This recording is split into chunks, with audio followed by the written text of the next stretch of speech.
I wanted to marry him that badly. This was agreed upon? It was something that he was well aware of. And Mr. Jennings, were you aware of this? She should blame herself, Your Honor. What? Why did it take you 20 years to figure out that you should get a DNA test? Because I didn't need to go through the drama. So my mom and my dad raised her, and like I said, when my dad got killed, it really disturbed her. She's seen everything happen. She started being rebellious towards my mom, and everything showed out in school and all. And I knew it was time. My mom never wanted her to know who her father was.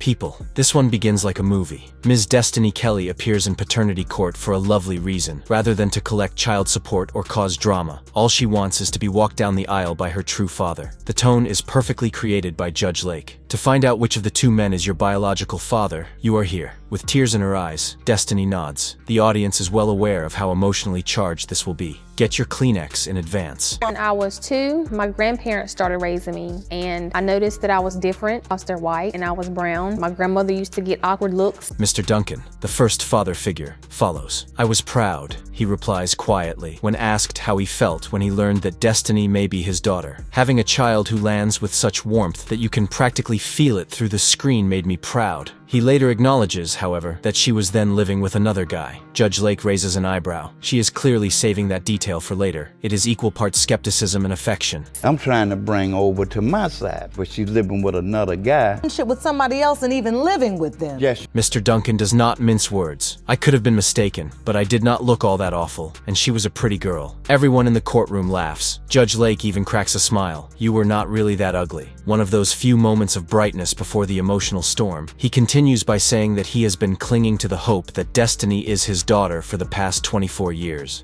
That is heartbreak wrapped in faith that was felt by everyone in the room. So my mom and my dad raised her, and like I said, when my dad got killed, it really disturbed her. She's seen everything happen. She started being rebellious towards my mom, and everything showed out in school and all. And I knew it was time. My mom never wanted her to know who her father was. Ms. Lariat Kelly, Destiny's mother, intervenes and comes clean. I made some blunders when I was younger and had her. She acknowledges that as she worked to organize her life, her parents reared Destiny. However, everything went apart once Destiny's grandfather was slain. Ms. Kelly claims that when she began acting out, I realized it was time for her to meet her father. This is a fantastic example of honesty. After years of quiet, this mother is attempting to make amends. Kelly had spent some time together, and I took her and the father come out, and me and him had some work. The depth of Mr. Duncan's character is now revealed. He tells how he opened his house to provide Destiny and her mother with a place to live, food, love, and everything else when they had nowhere else to go. I had my own land, my job, my vehicle, and I was not that awful looking, he admits quietly. Judge Lake chuckles once again. Even if some questioned him, it is obvious that he was attempting to be a parent. His continued concern is evident. Never once, not even one time did I ever turn my back. I always knew that this little girl was mine. One of the most poignant scenes yet follows. According to Mr. Duncan, he was frequently told, "That am not your child." However, he claims that each time they stated it, it was as like someone was jogging his heart. His voice breaks. I did not ever ignore the youngster at all. There is silence in the courtroom. Everyone can see that even Judge Lake is suppressing her emotions. For decades, this guy has lived with love and uncertainty. So at what point did you lose contact then? If you was your child, knew this was your child, you had broken up, how'd you lose contact with Destiny? Judge Lake softly rubs against him. Why did you stop communicating with her if you liked her so much? He acknowledges that he was unsure about what to do, that he experienced the same anguish as Destiny as he grew up without certainty. He recalls, "It just broke me down. However, I adored her virtually." That line is rather eerie. He watched from the sidelines, hoping he was her father, even if he did not know. That is true love. Tell me what happened when you met Mr. Anthony. That was probably the most awkward situation I've ever been in my life. What happened? And tell him after 25 years later I might be his child.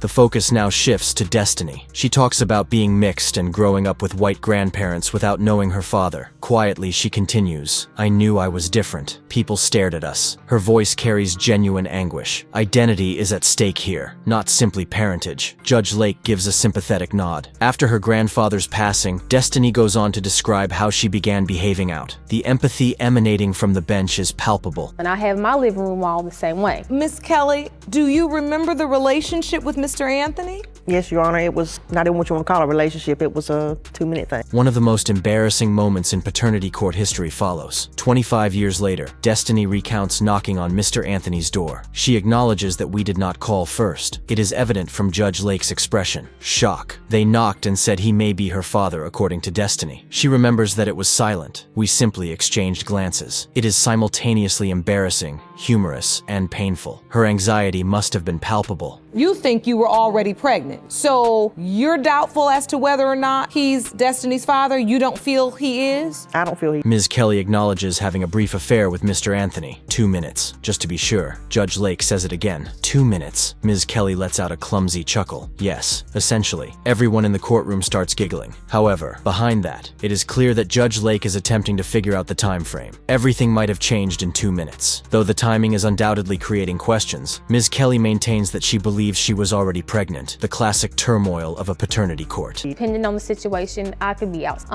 Mr. Anthony, he's quiet and laid back, which I can be like that sometimes too. Destiny contrasts the two men's traits, saying that I can be both Mr. Anthony's quiet and Mr. Duncan's gregarious. In an attempt to discover that glimmer of similarity, she is looking for herself in them. This moment is very relatable. The tension abruptly increases once again as Judge Lake plays Mr. Anthony's video statement. Everyone is glued to the TV, wondering if this man even recognizes her mother from 25 years ago.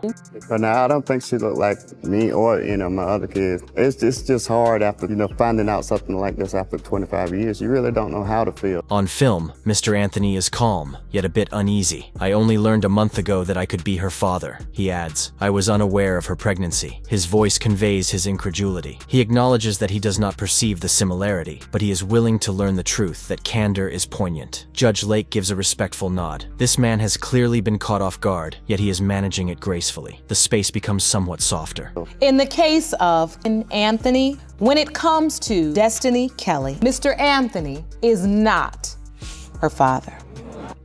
The moment of truth has arrived. The air thickens as Judge Lake opens the package. Everyone is holding their breath in the Kelly versus Duncan and Anthony case. You are not the father, Mr. Anthony. The crowd lets out a gasp. Destiny shuts her eyes in preparation. However, there is still another name, Mr. Duncan. You are not the father, Judge Lake repeats. The entire courtroom becomes still. Destiny appears to be lost. 2 tests. No dad's complete heartache. I feel blessed and honored to have you as their daughter. We'll be back. Absolutely. And I was just about to say. After the outcomes, there is a profound hush. Mr. Duncan appears saddened. For 24 years, he had been hoping for this. I just do not understand, Destiny murmurs. I am just curious whether you can sense that pain. She is reassured by Judge Lake. You are entitled to know you would be a blessing to any man. We adore this program because of this. It is humanity, not just drama. Destiny is still looking for her father, but she knows one thing as she departs. People adore her. Mr. Jennings, after raising your daughter Taylor for 26 years, from diapers to adulthood, and never doubting paternity of your little girl, Judge Lake establishes the mood for mayhem with a hint of heartache right away. After raising his daughter Taylor for 26 years, from diapers to diplomas, Ms. Lynn, his ex-wife, now asserts that Mr. Jennings may not even be the child's biological father. His expression, which combines skepticism and betrayal, says it all. 26 years of parenthood now hanging by a DNA thread. He continues, his voice shaking slightly. I had to bring her to court. First and foremost, if I was spiteful, I wouldn't be standing here right now because my daughter asked me to be. And so as far as her being why 13, I why didn't now? tell her, his wife told. It is going to hurt. Ms. Lynn maintains her position that her daughter is entitled to the truth, but she throws a bombshell when Judge Lake questions her about why she waited this long. She was told by her stepmother. Taylor jumps right in, claiming that during a fight she truly heard her mother confess. There is a lot of stress. Mr. Jennings's expression is one of agony. It is visible to you. In front of the world, decades of love are now being questioned. We have only just begun, and it is already emotional. We wanted to be together. We wanted to get married. All right, I was very young. My parents did not want us together at all. It was strictly forbidden.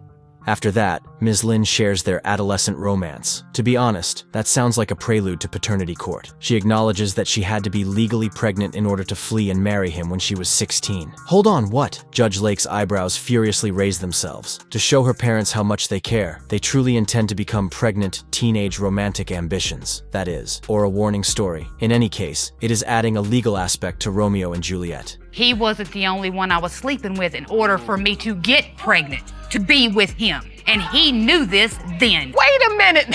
You all developed a scheme as teenagers. As if things could not get any dirtier, Ms. Lynn confesses, "I was not sleeping with only him." The whole courtroom lets out a gasp. Judge Lake finds it difficult to comprehend what she is hearing. "You were attempting to conceive with more than one individual then?" Ms. Lynn joyfully responds, "Yes." Everyone in the audience moans. That is where you can see poor Mr. Jennings's heart shatter a little. "I have no knowledge about that," he shouts. He is exuding treachery, and you can sense it. To Alabama. Back to where I was when I was in kindergarten. Law don't come up there. They know better than come on top of the mountain up there, so there was no chance. Then came the tale of the mountain. They fled up on the mountain where the law does not come, according to Mr. Jennings. "Make sure I do not go up there because Judge Lake is actually laughing. The cops have been fired at too many times up there," he adds with pride. The courtroom is giggling, but it is crazy underlying the amusement. For love, these two genuinely went off the grid. A covert pregnancy, teenage disobedience, and now a paternity test decades later? It is impossible for you to write this better. So, Ms. Lynn, I mean, from both of your testimony, it makes sense. You know, the story is definitely a teenage story, but it makes sense. You all planned this. Judge Lake goes over the formal documents, a marriage license from 1990, and a June 13th pregnancy test result. Like Sherlock Holmes in Heels, she makes the connections. Everything is in perfect alignment. Why the uncertainty then? "If I am not the father, then neither are the other two," Mr. Jennings asserts. His rustic wisdom strikes a distinct chord. "That is not how DNA works, sir," grins Judge Lake. The entire courtroom laughs, but it is clear that his comedy is based on misery. And so this is a letter from the health department, and it's to certify that Brandy Taylor was given a pregnancy test on June 13th, 1990. One of the other guys may still be the father, according to Ms. Lynn, and he despises Mr. Jennings. The prospective father is your ex's adversary. According to Judge Lake, instantly the anxiety rises. Mr. Jennings gives a visibly angry shake of his head. Questioning paternity is one thing, but involving your ex's competitor in the matter is quite another. The uneasiness is so real that it could be cut with a gavel. This drama is on a whole other level. Yes, but as far as knowing she was trying to get pregnant with other people and all, I know nothing about that. If I'd have known she'd been sleeping with anybody else, I might not even have known. The chronology argument is really persuasive. Ms. Lynn maintains that when she became pregnant, she was already in Georgia. According to Mr. Jennings, it was Alabama. They argue back and forth over the location of conception. Despite her best efforts to remain composed, Judge Lake eventually sighs and says, "We are not talking about state boundaries. We are talking about lifelines." The courtroom chuckles. However, it is evident that these two have been engaged in a decades-long conflict. Perhaps the only thing that can put a stop to it is DNA. What were you thinking? What was your thought? Like I felt my whole life was a lie. Like my whole life was like over, you know? Did you say something? Then, at last, Taylor says something. It is also devastating. "My entire existence seemed to be a lie. When she was 13, she overheard the altercation and believed she would lose her father forever. Her voice is filled with anguish." Judge Lake simply listened, eyes kind. According to Taylor, a guy will leave if he discovers he is not your father. Phew. Every parent watching this episode is deeply affected by that phrase. It's possible, I guess, you know, like, and then so I'd asked her and she didn't tell me anything. She went to her room. And so I said, okay, well, I'm gonna go through her people I remember. Let us fast forward to adulthood. Taylor decides to handle things herself. She begins looking for hints about potential dads among her mom's Facebook acquaintances. You did indeed hear that? Facebook detective work. She sends a message to one man, and what is his reply? "It is me." The entire courtroom lets out a gasp. Judge Lake's mouth falls open. He even had supper with Taylor. It is one of those situations when paternity court is meant to be used. Folks, real life is more crazy than fiction. Yes, I want to see like the other part, you know, like what if this isn't it? What is, you know? And the first person I wrote is that's what they said. Yes, that man was one of the options, Ms. Lynn acknowledges. "Do you suppose he is the father?" Judge Lake asks. "I honestly do not know," moans Ms. Lynn. "We look alike, though," Taylor admits. The comparison starts with the foreheads, lips, toes, and noses. A familial resemblance chart practically appears on the screen. Judge Lake is caught between fatigue and empathy. In actuality, there is only one envelope that contains the desire for peace shared by everyone in this room. It has been determined by this court. Mr. Jennings, you are not the father. At last, Judge Lake demands the results. As Jerome passes the envelope to you, you can hear the paper crinkling. The crowd holds its breath throughout the Jennings v. Lynn case. You are not the biological father of 26-year-old Taylor, Mr. Jennings. In the courtroom, there are gasps. Taylor's eyes fill with tears. My entire existence was a lie, she continues, her voice trembling. It is among the most poignant disclosures in the history of paternity courts. Absolute heartache. You are here in court today to finally find out if the defendant is your biological father. You both claim at your mother's funeral a different man approached you and announced he instead. The tone is set by Judge Lake. In the case of Baylor versus Childs, Ms. Allen asserts that Mr. Childs is the father of her daughter, Aisha Baylor, who is 20 years old. She claims that while his wife persuaded him otherwise, he once acknowledged it. That is hot enough already. 2 decades of mystery, the other lady and the long-lost father. Hold on tight, people, Judge Lake's expression tells you. He added, I am ready to untangle 20 years of, she said. His petty wife. She been excuse me. doing that for years. She wasn't there when we were sleeping together or nothing. So I don't think she have anything to do with it. So you're basically blaming his wife.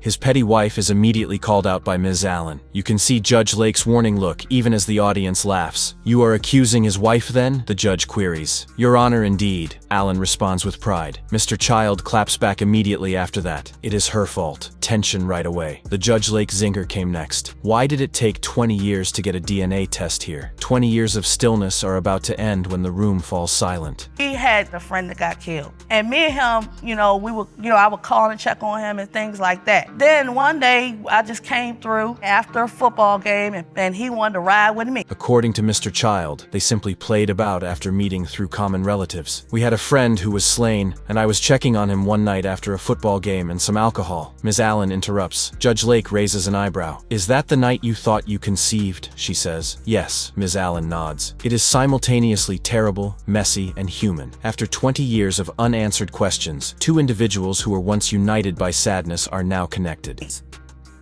Actually, it was rumors, so he came You to me. spread the room. People are coming Okay, to me. if I People had family and I'm pregnant. Judge Lake does further research. Did you disclose your pregnancy to him? Rumors circulated before she could, according to Ms. Allen. He approached her. But you spread the rumor, Mr. Child yells. There is an electric tension. I told him she may be yours, but there is a chance she might not be. Ms. Allen eventually acknowledges. The truth hits hard. Judge Lake takes advantage of it. So, you were doubtful from the start? The germ for 20 years of misunderstanding is right there. Probably longer than that, Your Honor. So, Ms. Allen, when Ms. Baylor was born, you didn't invite him to the birth? No. Did you invite any other man? Did you inform the other possibility or the other possibility? Ms. Allen then explains her belief that he is the father. The crowd moans, because I was playing with him first. Judge Lake makes an effort to maintain her composure, but her expression betrays her incredulity. Then Ms. Johnson, the wife of Mr. Child, steps in. She does not know who the father of her child is, but she does recall me following her down the street. Ouch. The sarcasm of Ms. Johnson might shatter glass. These women have a past that burns slowly and steadily, as you can tell. Yeah, whatever. Okay, I think it's important to know too. When we met her daughter,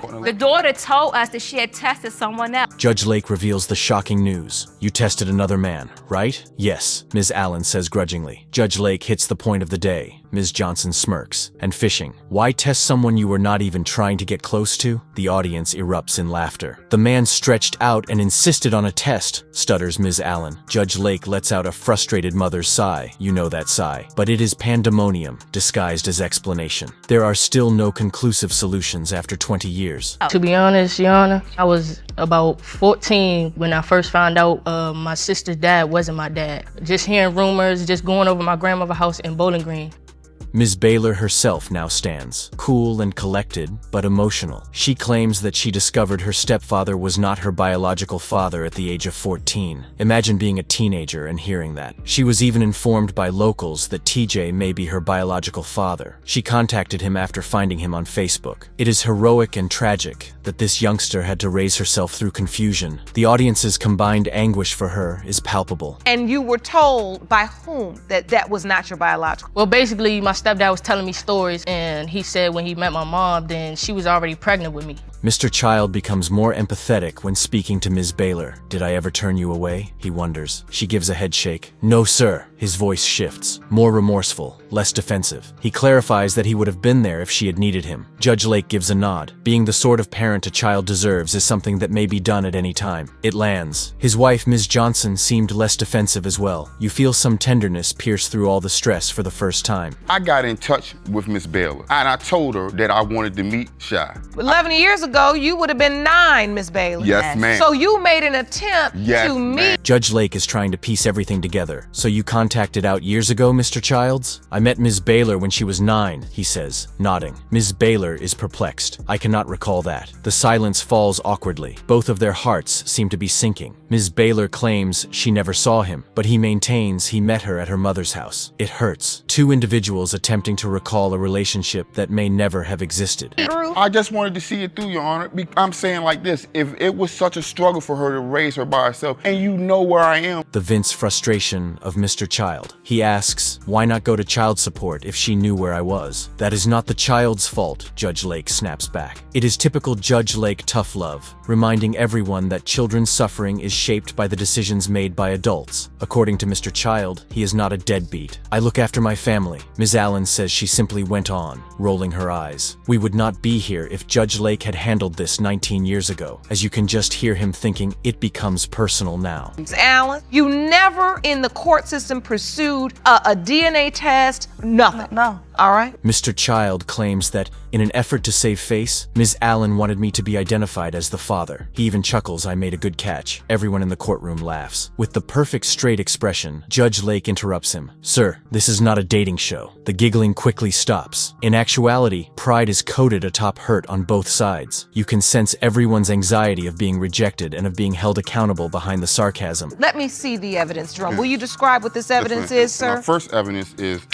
with my children. All my children have 6 fingers, Your Honor.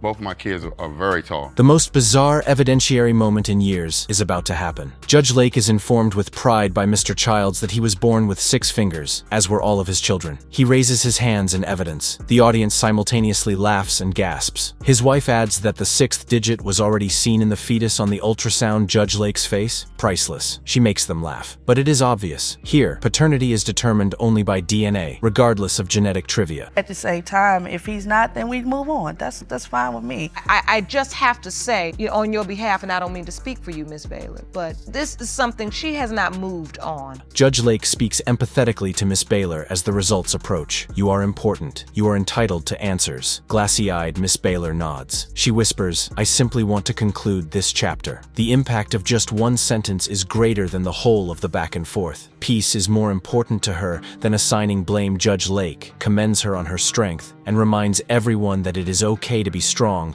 while yet acknowledging your pain. You will remember that quote for a long time. It has been determined by this court. Mr. Childs, you are not the father.